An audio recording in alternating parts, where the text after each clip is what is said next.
Voi cânta bunătatea și dreptatea Ta, Ție, Doamne, voi cânta. De ar veni furtună în viața mea, Ție, Doamne, voi cânta. Iată ce plăcut și dulce este să locuiască frații împreună.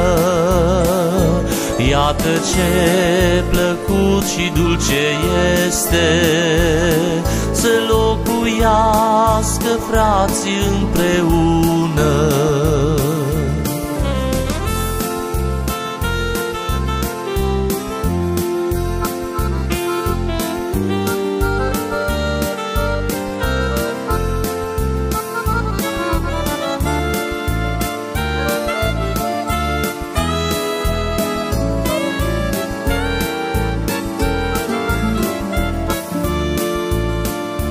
Voi cânta bunătatea și dreptatea Ta, Domnul este stânca mea.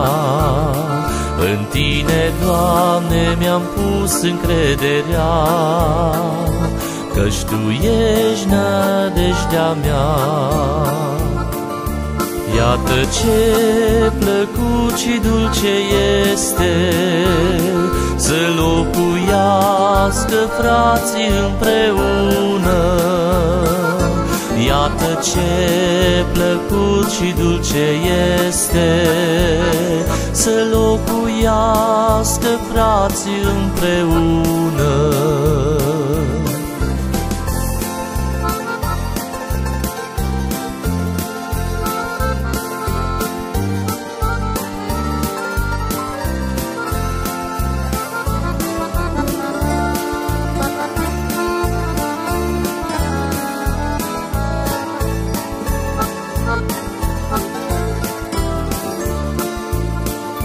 Chiar de valurile bat în barca mea, Domnul mi-e izbăvirea.